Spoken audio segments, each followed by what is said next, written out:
Good afternoon, everybody, and welcome to CDE Virtual. It's my great pleasure and privilege tonight to welcome Martin Wolf back on the CDE platform again. Thank you, Martin. In this age of uncertainty, one turns to someone like Martin to help us understand where we are and where we're going. One of the world's most influential columnists, best-selling author of numerous books, recipient of 6 honorary doctorates, an honorary fellow at 2 different Oxford colleges and at King's College London, Martin is read and invited to speak all over the world. So welcome back to South Africa and to CDE. Thank you for your time, Martin. It's a pleasure to be with you. I look forward to it. Great. Your recent article that Trump was waging war on America's greatness had a big impact on me. Can you talk about America's greatness as you see it and the key areas where you see Trump's assault on all of this? Well, article was basically referring, as it were, to post-war America.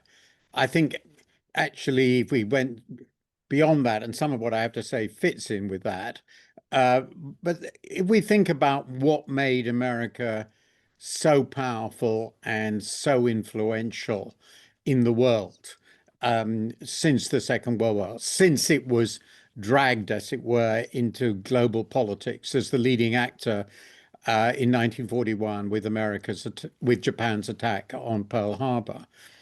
So the assets it had were obviously first and foremost its enormously powerful economy. It's been the biggest economy in the world and continues to be on at least some measures for well over a century.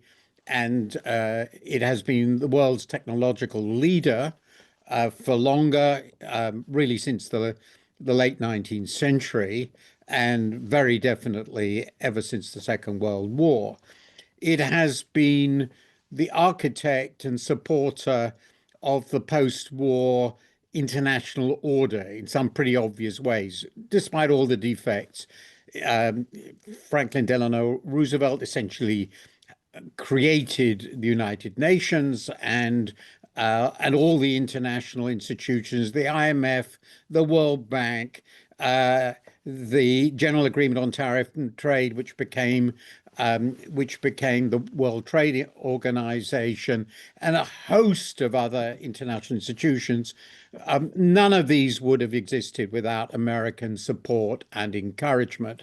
And the latter, the trade system, was a very important part of that. It was a pioneering power in trying to make the idea of development, economic development, work, become a central part of those institutions, not entirely on its own. A lot of these ideas went back again to an American-inspired but failed creation, the League of Nations, after the First World War. But it was after the Second World War that the Americans really put their backs behind this.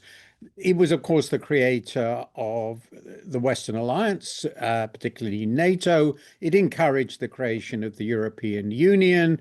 It supported the liberal order and liberal and democratic systems, again, despite many failings and failures, which South Africans will know a lot about, against the communists, which I think they were completely right. And it encouraged and opened itself up to China. Without it, the rise of China, I think, was inconceivable.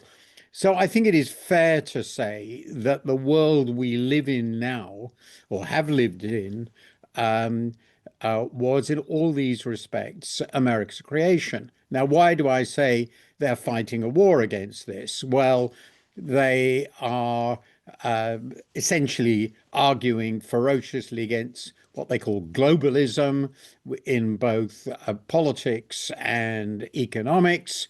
The current administration is fiercely opposed to every principle of liberal world trade. It's radically destroyed non-discrimination. It has violated essentially every agreement it's ever reached.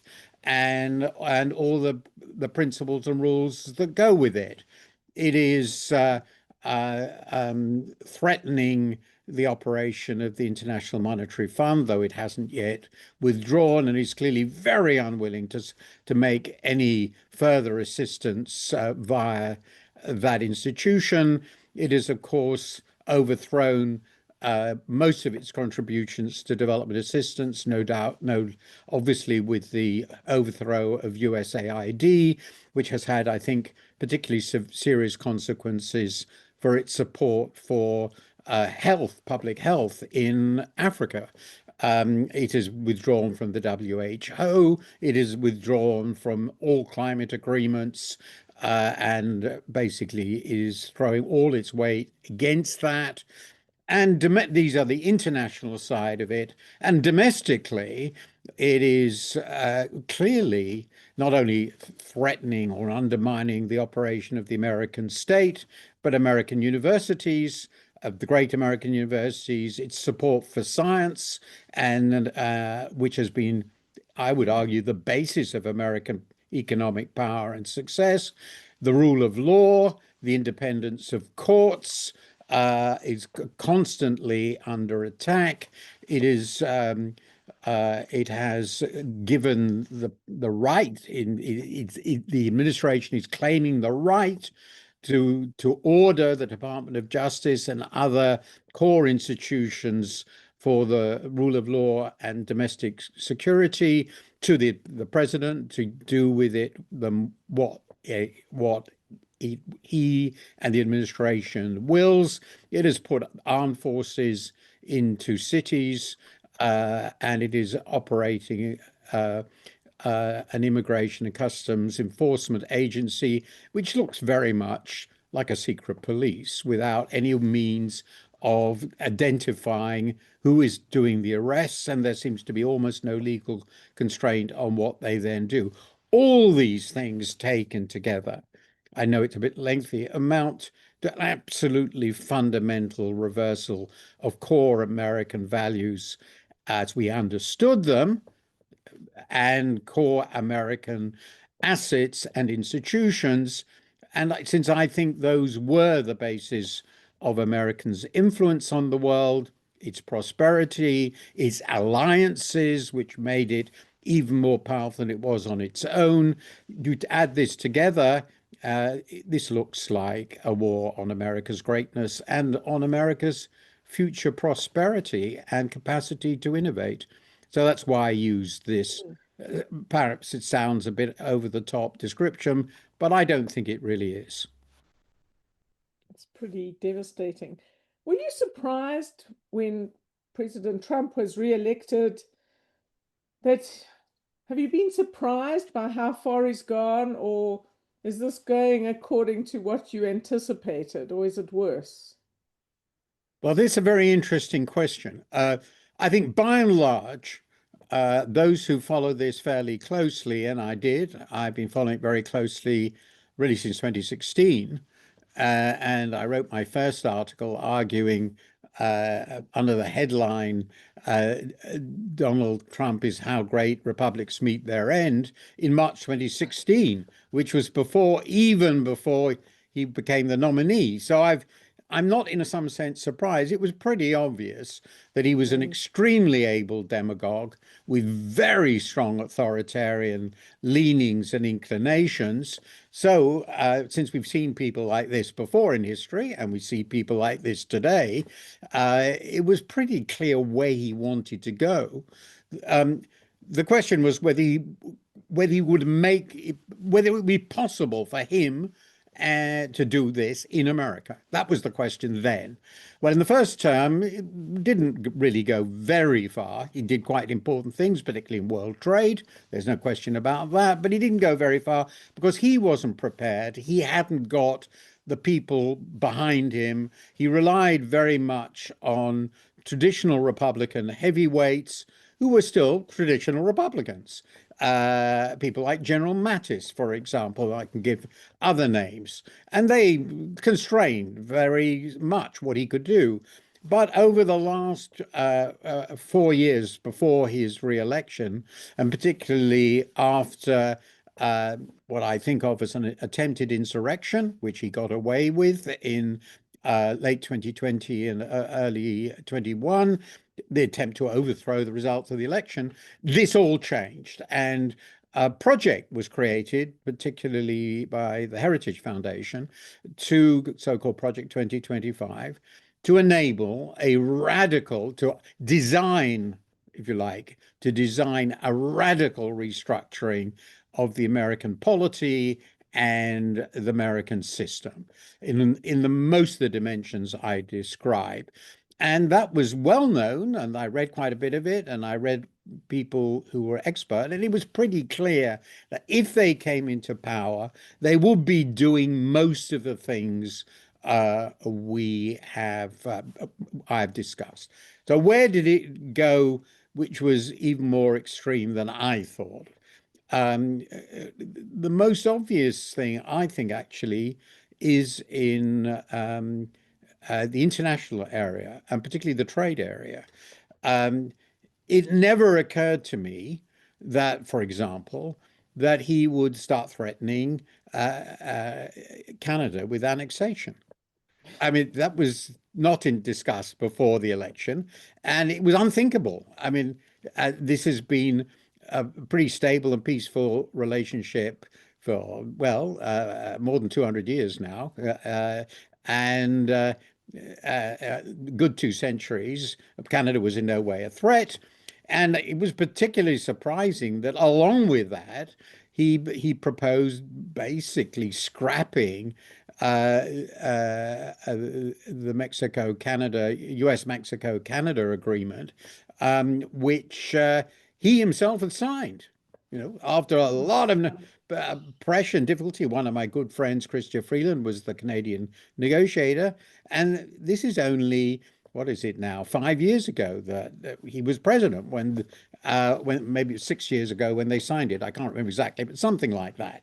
So was he going to do that? That was, to me, completely unthinkable. I didn't expect him to propose different bilateral tariffs for effectively all his trading partners of radically different levels, stupendously high, so quickly, on the basis of a formula for deciding what the tariff should be initially on the so-called Liberation Day in April.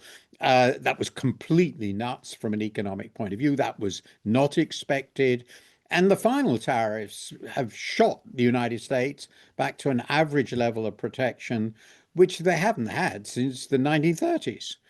Again, that was far beyond what anyone expected.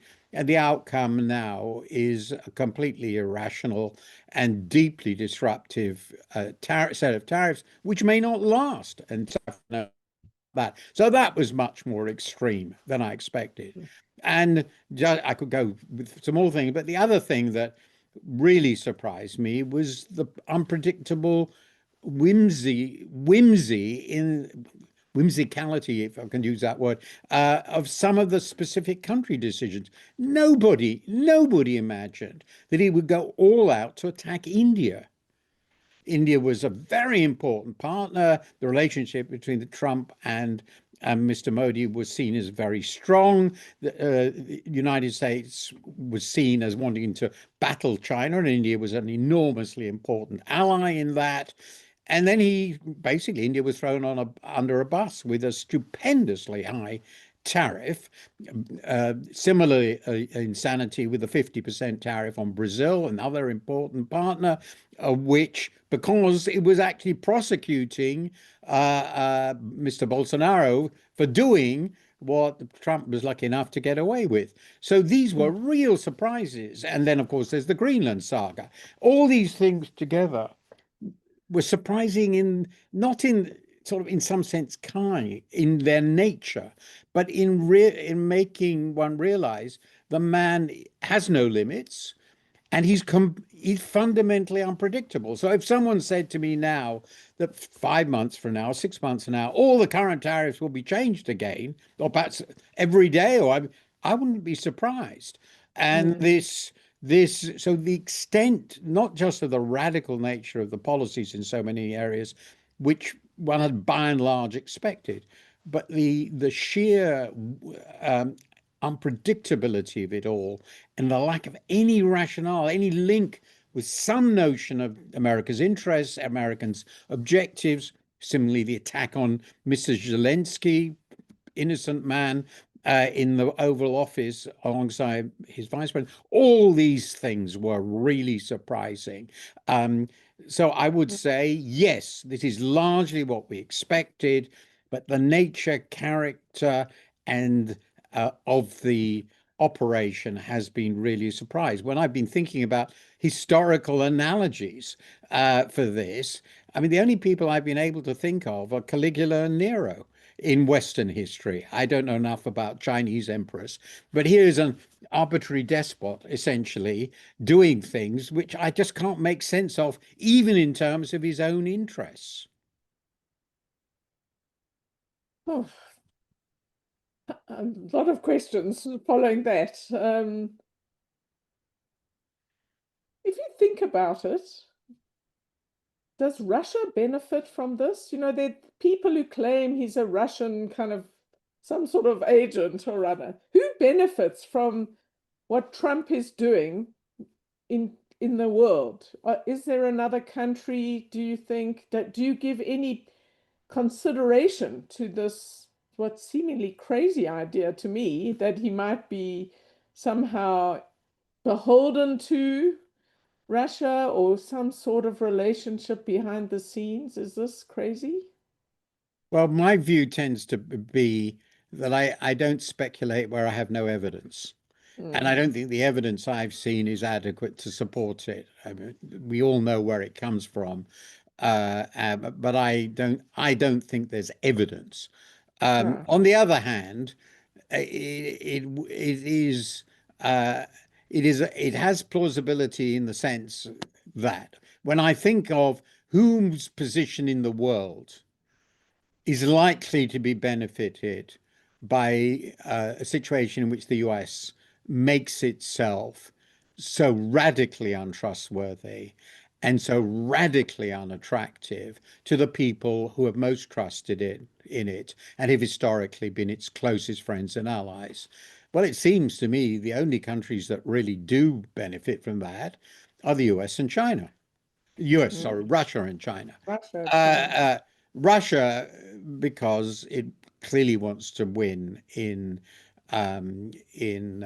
Ukraine, and the more unpredictable Trump is, the more unwilling he is to persist with American security uh, commitments that it's made, and it clearly was seen as having made, as a country, commitments to Ukraine with a lot of support coming not just from the previous administration, but from Congress. That is sort of gone. Well, it's pretty obviously obvious that countries that depend on the United States are weakened, and forces in those countries close to Russia are strengthened. And lots of countries like that, or a number of countries like that in Europe. And of course, Russia is strengthening itself against Ukraine, which is likely to be seen Mm, as much weaker. So, in that sense, since Mr. Putin has bet his regime on winning in Ukraine, it would look like a beneficiary. Now, Mr. Trump hasn't given him everything he wants. He seems to be unpredictable, even from the Russians' point of view. But clearly, it does seem to me that in the great scheme of things, compared with the continuation of the previous administration, Russia has benefited. And then mm, China is directly, of course, to some degree, hurt because China uh, does gain a great deal from access to the US markets, and the new tariffs on Chinese products are very high. But China's come out of this being able to exert quite a little pressure on the US. It's the only country really that has retaliated and got away with it. And more important, I think, from the Chinese point of view, is that Mr. Xi can quite credibly now argue to the whole world, look, you can see, look, um, we're a much more reliable trading partner than America. You relied on America, and America has shown that it isn't reliable. It is prepared to throw your companies and your workers under a bus if it wants to, just like that. So if you're Vietnam, um, or Bangladesh or Laos or all sorts of countries that had come to rely on the American market, well, they're suddenly facing very, very high tariffs. They may be able to get round them in one way or another, but that's the reality. And it happened completely unexpectedly. So when China says we're going to be predictable, we will open our markets, we're in favor of globalization, unlike those Americans, well, it's not ridiculous. It's not ridiculous. So it seems to me that if you have a competition with another between great powers, and one of the great powers says to all the countries that relied on it and were its friends, well, actually, we have a trade war with you, and we're not sure our security guarantees mean anything. Um, who knows whether we'll be there to help you when you're in real trouble? And we might turn around and attack you, as you've just done with India. Um, well, then all these countries are bound to say, okay, who's the best ally? We don't really trust and like China. Okay, that's true. But do we trust and like the Americans more? Not in my view. So I think China comes out as a huge beneficiary. I also think, for the reasons I've already outlined, then in the long run, and we're talking about the real long run, this is going to weaken the American economy hugely. Let me give you one example. America is a much smaller country than China in population. Its universities and its science and technology have relied for many, many, many decades on brilliant immigrants. You know, a whole host of brilliant immigrants from Europe, from China, from India, from all over the world. Well, a lot of these people now feel very, very insecure. I know it personally. And the universities in which they went and studied and worked um, are under attack. That's going to affect where people go, and it's going to weaken and a lot of money to fund research, notably in biosciences, but not only there, is also under attack.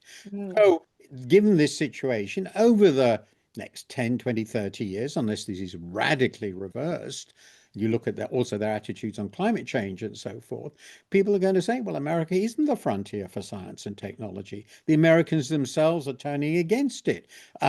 Well, again, if I'm a Chinese, maybe I should go back to China.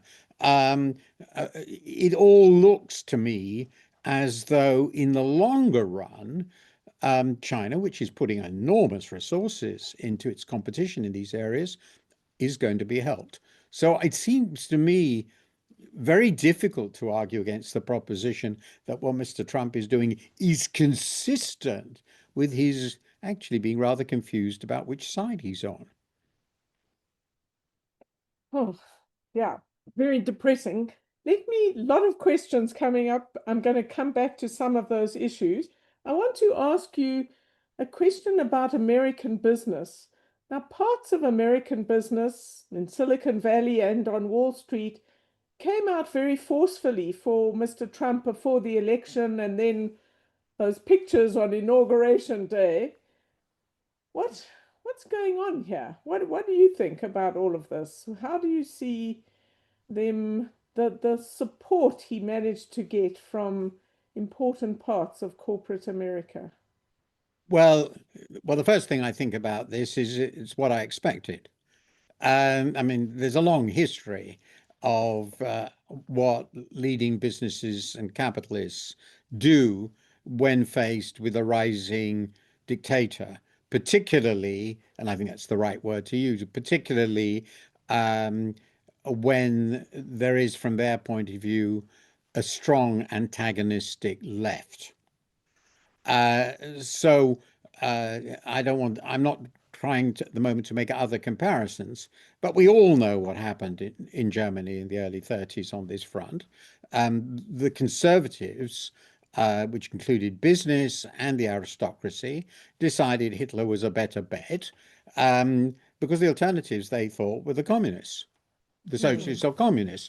Well, of course, the Democratic left weren't communists, despite what Mr. Trump says. But from the point of view of many business people, they were far to the left. They were in favor of taxes. They were higher tax. They were in favor of um, uh, quite aggressive competition policy, particularly vis-a-vis Silicon Valley.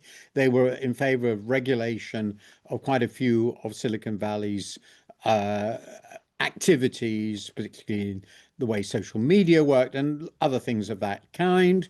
And and of course, the Democrats had come to be seen as the party of regulation in environment and all the rest of it.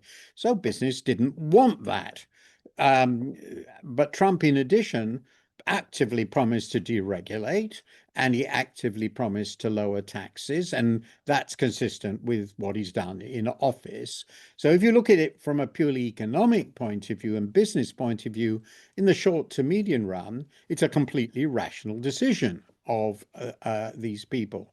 Now, they probably knew that there were certain risks associated with this, but they assumed, and they continue to behave as if they could reasonably assume that as long as they were sufficiently subservient and gave a sufficient amount of money, they'd be fine. And I think by and large that's consistent with the evidence. So that's rational. They also probably feel, and this is where I somewhat on their side, if you're very wealthy and very powerful, running a very big business, it's really pretty difficult to be invisible. Most people can hope to be invisible. You know, they can protest and complain a bit, but by and large, you can be invisible. But if you're a great, a multi-hundred centibillionaire, you can't be. And well, if you're going to be in choosing between one regime, which will be a nuisance but not really threatening, and another which could be really threatening, well, it makes quite a lot of sense, completely rational, to butter up to the latter because that guy could be really dangerous.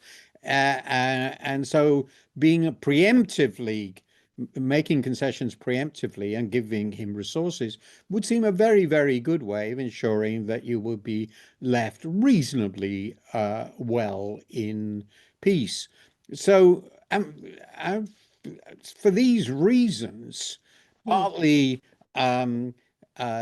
completely rational cowardice and partly actually perfectly rational self-interest, I expect the leading capitalists and the chief executives of the leading businesses to support Mr. Trump and people like Trump if they're given the chance.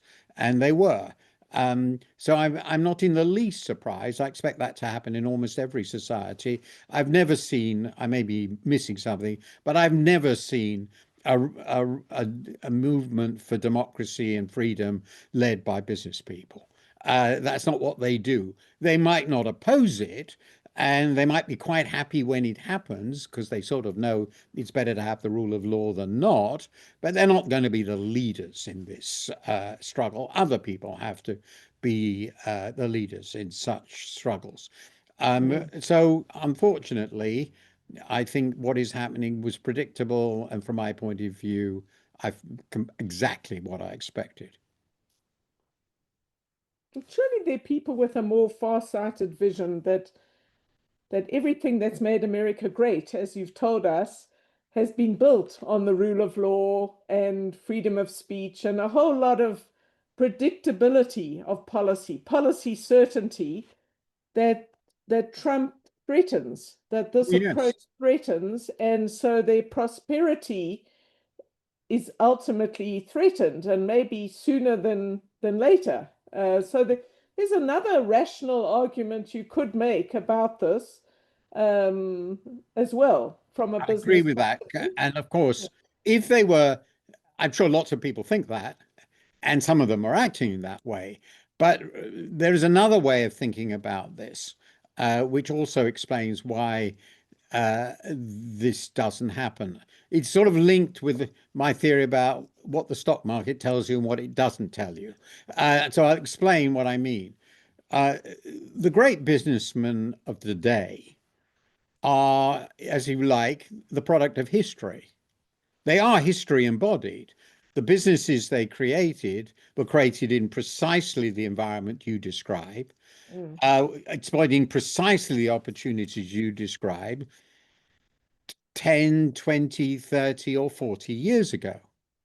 Yeah, these are not yesterday's businesses and they're not tomorrow's businesses. They're the businesses that are the product of all that in the past. What they're defending, there are one or two exceptions, but basically they're defending an incumbency position. That's pretty clear. The chances that any of these businesses will create radically more valuable companies in future, activities in future than they already have are not zero, but they're not gigantic either.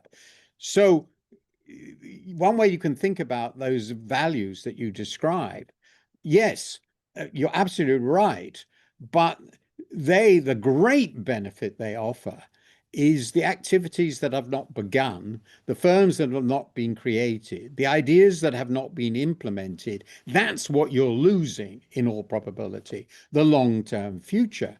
Now, the long-term future, I was thinking about my comparison with the stock market is something like this. Suppose in the 1970s you were a genius and you said to yourself, the digital economy is going to absolutely transform the world in the next half century. Absolutely. So I want to invest in it big time. And well, if you wanted to invest in this in, say, the early 70s, what would you invest in? IBM, digital equipment, Burroughs?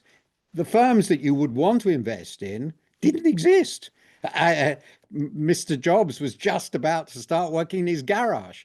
So the incumbents, almost by definition, including incumbent investors, can't invest in the future in this way. And the values and institutions that made all that possible, the research, the science, the entrepreneurship, the laws, the venture capital, they existed, but they hadn't created any of this. So I think that what you see and that's one of the great problems with capitalism, and lots have written about it, is existing capitalists are a lobby for the past, if you like. It's not their fault, but they are. They're incumbents. Now, if they are told that Mr. Trump will protect the incumbents, and he is, right? And he's going to get rid of a lot of restraints on competition, which allow them basically to buy up or throttle all the newcomers, which they've been doing very well. And if he attacks the universities, which will undermine future research, which might involve creating businesses which won't be theirs, although that's a bit more theoretical, they would probably feel, well, we're not going to lose much as a result of that. But right now, we're going to be okay. And if we damage the future of the US in the next 50, 100 years, well, that's not our problem, is it? I'm being very cynical, but it seems to me understandable that these people could say to themselves quietly, they're not going to say it publicly, okay, US is going to be damaged, but we can't stop this. The political forces are too great. But we need to survive ourselves, our businesses need to survive. And the way we do that is to make a deal with the most threatening person around. And the most threatening person around is the existing authoritarian. And that's what the Germans, and there are many other examples of that. I won't go into all the other contemporary examples where businesses do exactly that because it's the way to survive. Hmm. So, moving on from that, what are the institutions? Are there any institutions that might constrain President Trump? Is it Congress? Is it the judiciary? Is there anything that gives you a little bit of hope? Are there American checks and balances Oh, that yeah. might work? That's absolutely, of course, there are. And the next few years, we'll see how they work out. Um, the obvious ones are the courts, and the courts are fighting. Mm. Uh, um, the uh, Unfortunately, because the Supreme Court has been allowed to become a politically partisan body on both sides, by the way, this is clearly it's been it's a politicized court. Um, its position on much of this is, in my view, not very helpful. I'm putting it gently. They are, and we don't know where they're going to go. But I'm concerned that they won't necessarily back the courts that have said, for example, two courts have now said that the new trade policy of Mr. Trump is illegal. And it seems to me absolutely clear from what I've read. I know a little bit about this. I followed trade policy in America for about 40 years. Um, it seems to me that he is pushing the boundaries of the emergency authority he has in these areas way beyond any plausible interpretation of the law that Congress has passed. So, but will the Supreme Court back those constraints? Similarly, the constraints on firing officials at will, his attempts to sack a member of the Federal Reserve Board. I think it's Lisa Cook right now. All these things are in the courts, and we're going to have to see what the courts decide and up to the Supreme Court level. But that's obviously an important constraint. The second important constraint is federalism. You know, Yeah, the they state. they don't control all the states, very much not, and some of the states they control are very, very powerful. California, for example, and the governor of California is fighting pretty hard right now, um, and so it's not going to be so easy for him to take them over.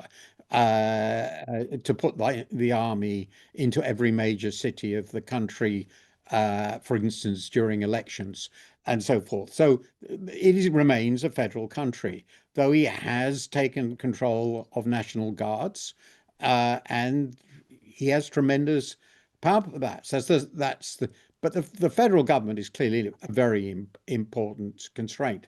And the third, which is linked to that, obviously, is the electoral process. And there will be midterms of some kind, and the question is, will this be a fair process? Or will it be rigged? Well, we know how elections are rigged. It's happening all over the world in these situations. Will it work as a fair process in the US or not? That the elections are really, really important. Then there's civil society. Again, with the courts, the universities are fighting back. Harvard's fighting back. But there's a limit. I mean, it's going to be interesting to see whether the federal government will be able to stop all the spending on science. It's stopped. But in the end, if the federal government is unwilling to sign checks, then it's going to be difficult to force them, as far as I can see in future. Congress, well, that obviously now depends on the midterms. Um, Yeah. we now know there's been no real secret about this, that by early 2021, after the insurrection, Trump had taken to control of the Republican Party. It had ceased to be what it was, a traditional American party with all the differences of opinions and currents of thought within it, and become I think what we think of as a MAGA party. And it's been staggering to me, even to me, how far he has been able to get the parties in Congress to confirm appointments, and this is the Senate, to immensely important positions like Secretary of Defense, head of the Department of Justice, Attorney General, and so forth, who are really, let's be brutally clear about it, hopelessly unqualified for these jobs. So it doesn't look as though Congress, without a reversal in the midterms, is going to make much difference. But the question you ask is the question of the next 2 to 4 years. Will the normal electoral, legal, institutional processes of American life, which Americans rely on and we have relied on, continue to work in these very, very challenging circumstances? I don't know the odds, but it's clearly going to be quite a battle. Mm. Martin, there are two other areas I want to talk about. The one is trade. Lots of questions, but maybe to ask you, what happens to the global trading system with what Trump is doing? What will countries be able to find different markets and some countries, not others? But what does this do to world prosperity in your view? And sort of coupled with that, it seems that China has been the most effective in standing up to Trump. What do we learn from different countries, from the EU to China, on how to deal with Trump on trade? So, just your thoughts on some big questions on trade. Well, let's assume for the moment that what we have is what we have. So I'm because but Yeah, it could it change tomorrow. could well be different tomorrow for any sort of reason. Um, the uh, what we know is that we are now moving in a protectionist world with pretty high average tariffs, close to 20% on average tariffs on imports to the US, which is 1930s levels. And therefore, we must assume a very significant contraction in imports into the US. And that will be contractionary for the rest of the world. It cannot but be contractionary for the rest of the world. One shouldn't exaggerate the impact on every country's situation is different, but the only countries that are really massively dependent on the US market were Canada and Mexico. I mean, they're going to be really, really badly hit. But if you look at just looking at the figure, I think net exports of the EU to the US are, I think, about 3 or 4% of GDP. I'm not sure of the exact figures. That's a blow, but with the right policies, it's to a significant extent survivable. The problem is they can't really use domestic fiscal offsets because they already all have pretty big fiscal deficits, except the Germans. So it will have a negative impact on the rest of the world, but it shouldn't be on its own anything like the Great Depression, for example, which is often used as a parallel, because the crucial thing that happened there was a giant recession. And it's pretty clear that Mr. Trump has no intention of having a giant recession in the US, and that means domestic demand in the US should be pretty strong. And that will tend to mean that one way or another, trade with the US will continue, even if at somewhat lower a level. And even in predicting that it will be at a lower level, you have to take account of the fact that macroeconomic policy in the US looks like being very, very expansionary, particularly if he does get control over the Fed. So, except for Canada and Mexico, it seems to me there will be a negative effect on the rest of the world, but not necessarily colossal. I haven't seen really meticulous forecasts of this for the world yet. We presumably will get that from the IMF very soon, in a few weeks, and that will be very interesting to look at. But that's my guess. But a lot, of course, will also depend on what the rest of the world does. Now, so far, remember, the US imports, I can't remember the exact figure, it's less than a fifth of the world imports. That's for sure. I think significantly less. So because US is is not a very trade dependent economy, and that means its imports are not a very high share of GDP. And so they're not that high a share of world GDP. So US is about 25% of world nominal GDP, but its share of imports is significantly smaller. Now, so that a lot depends on what happens with the rest of the world. Now, we know that the rest of the world, rightly or wrongly, has decided not to retaliate, except China. And that means imports from the US presumably will continue to be quite strong, and that will support the American economy. It might be quite good for the rest of the world in a sense, though it makes it look better from Trump's point of view. I won't go into how this trade policy interacts with macroeconomic policy, because my own view is it's not going to improve the US balance of trade very much, because exports will be reabsorbed into the domestic economy. But that's a more complicated discussion, depends on exchange rates and lots of other things which are proving difficult to forecast.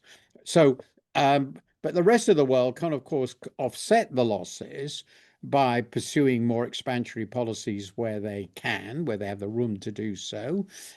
Some European countries do. Germany does, obviously. China can, and I think will need to, and that can provide trading opportunities for other countries, particularly hard hit, or at least some hard hit developing countries.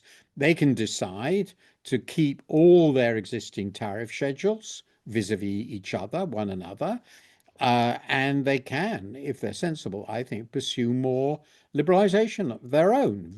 They can say none of this applies to the US because the US has violated all the agreements, but on a most favored nation basis, a non-discriminatory basis, we're going to open our markets to one another. And the combination of offsetting expansionary macroeconomic policy, which China definitely needs in its own interests, with liberalization could well replace quite an important part of that trade. And I think this will be very, very important for African economies, for example. It is, however, true that even though the US does not dominate the world's imports, it is the biggest single consumer market in the world. It's the biggest market for final goods, and because it's such a strong consumer economy. So I've been arguing for years that we need more consumption in the surplus countries like Germany and in Europe, and we need more consumption or investment, but in this case, obviously consumption by China, and it's in their interests, and it's become more in their interests now because they're going to lose in exports, and it will benefit the rest of the world. So there's a macroeconomic response. They've got to become less export dependent. China's far too big to pursue this sort of export-led growth policy. And with the US out of the game, it's impossible. There is no other big market except Europe, and the Europeans won't have it. So a lot depends, therefore, it's a lengthy answer, what happens to the rest of the world trading system and the rest of the world's macroeconomic policy. I would hope for coordination. I mean, I've said this before, however difficult it may be, I think the Europeans need to do a lot of talking with the Chinese and the Indians, particularly the Chinese, to try and work out what a sensible economic, macroeconomic and trade policy looks like in this new world. Very interesting. I want to move to a different topic, which is one I know you've written a lot about and think a lot about, the Russian invasion of Ukraine and the war, and the impact of this if for Europe. So Europe becomes more important in some ways. It's under greater threat, probably, with the uncertainties of the NATO and American umbrella. And how do you see this? How you've said this is really important, and how this plays out for Europe. And if we can talk a bit about that, and then I want to ask one specific question. So I've just been doing a Topic. presentation on what all this means for Europe. And well, one simple way of putting this is that in some sense, every assumption on which post-war Europe was built has been blown up. So the Europeans decided to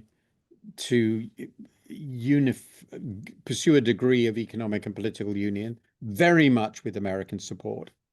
It's important to remember that.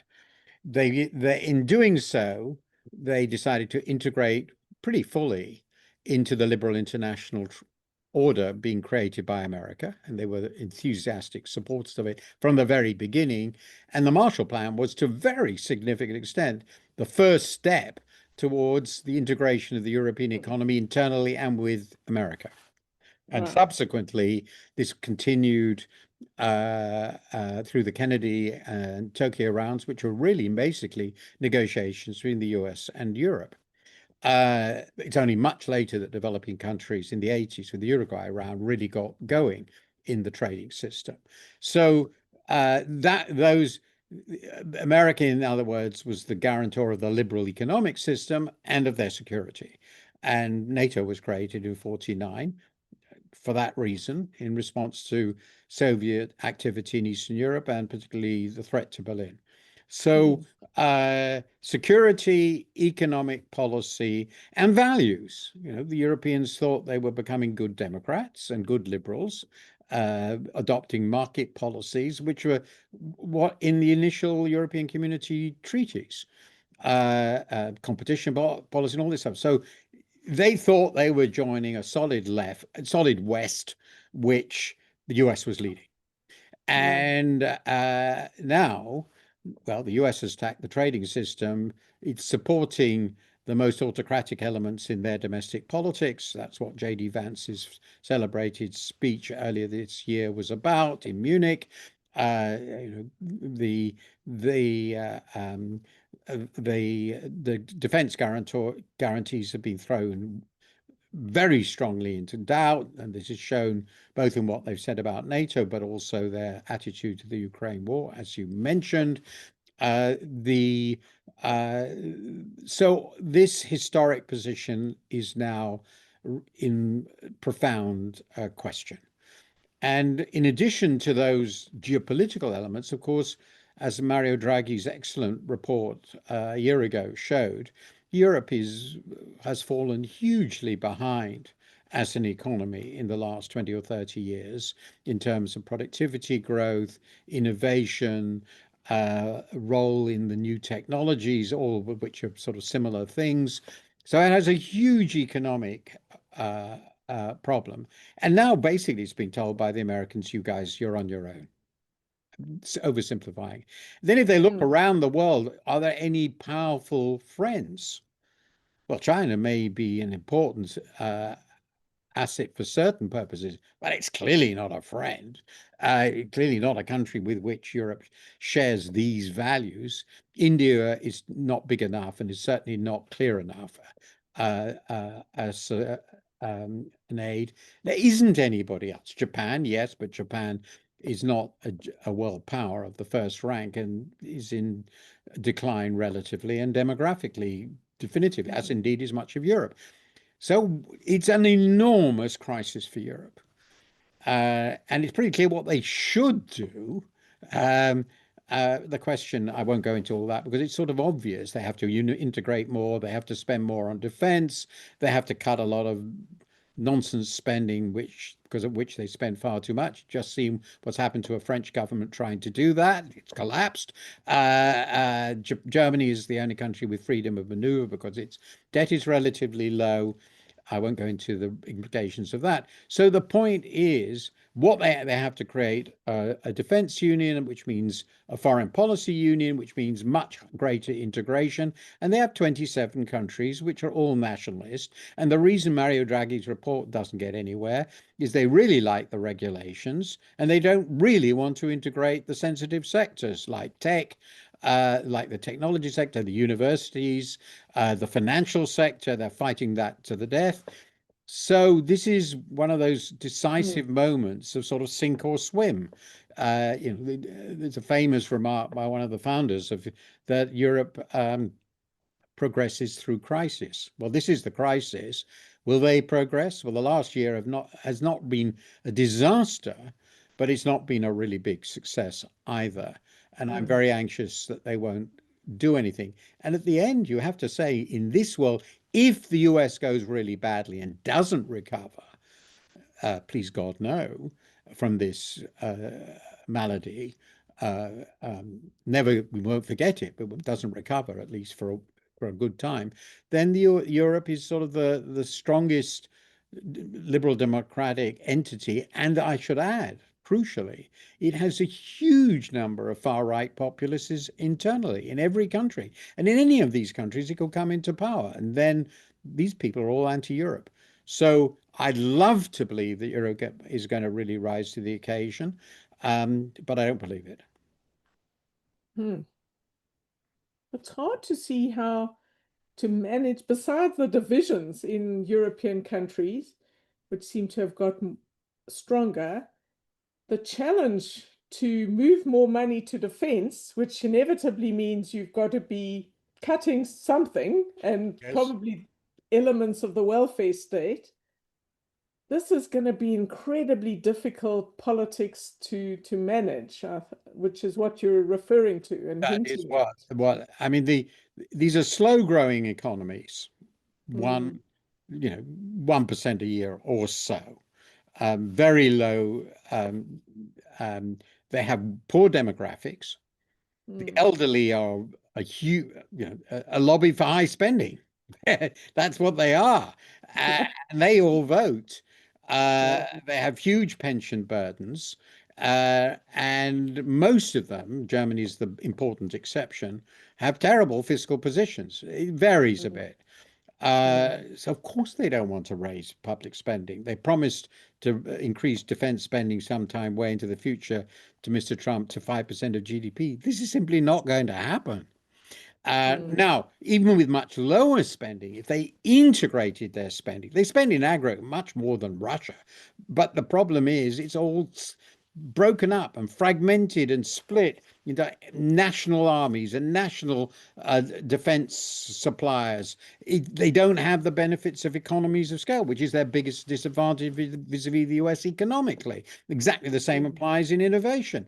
They don't have, Europe is not a single market because it's not a single polity, and that makes a real yeah, difference in the end. Um, and these are problems that they can't fix. So for the reason you mentioned and this reason of mm, fragmentation, it will be incredibly difficult for this, what is effectively a mm, League of Nations, to be effective in the yeah. way that an integrated player like the US or China can be. My last question, because unfortunately we're running out of time. This has been absolutely fascinating. If, if the Democratic Party in America can get its act together and can put up somebody, a centrist, whatever, somebody to win in 3 years' time, can I know we can't go back to the world that was, but can America recover? Can we get back to a better situation? How do you see that? Uh, well, first of all, as you say, the necessary condition for this is that they win. And I think there's a reasonable chance from what I'm seeing that the Mm, mistakes Trump has made and will make in economic policy will be bad enough and damaging enough that if there are genuinely fair elections, he will, if he tries to run for a third term, I won't go into that constitutional impossibility, as it were, or somebody else, his whoever follows him will lose. JD mm, Vance, whoever. There's, yeah. remember, despite everything, he only won by 1.5 percentage points of the Mm, vote. Admittedly, mm, because of the distribution of the vote, he got a sort of landslide, but it wasn't a huge margin of victory. So a swing of 3 or 4 percentage points should do it quite comfortably. And if it's a big enough mess, look at what happened to Biden because of the inflation. Well, with the sort of policies he's pursuing, fiscal and monetary policy, it's quite plausible there'll be a resurgence of inflation 3 years or so from now. mm, I mean, quite plausible. Not mm, so. Um, it's quite possible that they could win in a reasonably fair election. yeah. The difficulty is what then? Ultimately, a democratic system and credible rule of law and so forth depend, the theme of my most recent book, The Crisis of Democratic Capitalism, on an entrenched legal system in which everybody can trust, and a foreign policy, from our point of view, which is reasonably predictable, and governing institutions staffed by people who think they're serving the country, not just a particular party. Now, it's going to be very, very difficult to reestablish these. And we can see a beautiful example of this in Poland today, which I follow quite closely. There, the democratic forces won the last election against the autocratic forces, I would say socially and politically autocratic. But the government is full of bureaucrats who are on the other side. It's difficult to change all that. The courts are, of course, full of people representing the other side. The presidency, in this case, remains with people on the other side. That's every country is complex. Changing all that back, well, you have a terrible problem. Do you want to go and try and push out judges? It looks just like your opponents. So you won't go back to the status quo ante. You cannot, because the changes in the government system, the institutions, core institutions, possibly the Fed, who knows what else, will just take a long time to reverse. So you would need either an enormous landslide, which makes it credible that the Democrats are there indefinitely, which happened in the 30s with FDR. That looks very unlikely given the politics of the American states. Very, very unlikely. And or a complete fracturing of the MAGA movement and the decision that this was the wrong way to go. Again, looking at the current the supporters, why they're the supporters, the values the supporters have. There are an increasing number of people who are just outright authoritarians who believe in it. Quite a few of the Silicon Valley people basically have gone onto the side of dictatorship. Some of them are former South Africans, and as you no doubt know. So going back is not a 4-year project. It's a multiple period project. And then from the rest of the world's point of view, until you're confident they've gone back durably, credibly, there's a new establishment and this MAGA movement is over, then they're not going to trust it. So my view is the Democrats might come into power, but MAGA will remain. It won't be Trump's, it'll be somebody else's. It will be different, of course, might be more coherent, and it might be more dangerous because, to give you an example, I think J.D. Vance is a much more intelligent man than Donald Trump. So, and younger and more coherent, and for that reason, more dangerous. So I think it is a mistake analytically to believe this is now an interlude. If Donald Trump had lost now in 2024, and by a biggish margin to a really good candidate, and my God, the Democrats screwed that up. My God, they did. Then it would be different. You could say the American people were offered him, they chose him once, they realized it was a mistake, and they never did it again. That's no longer true. It's now clear that there's a lot of people in America, a huge number, who want this.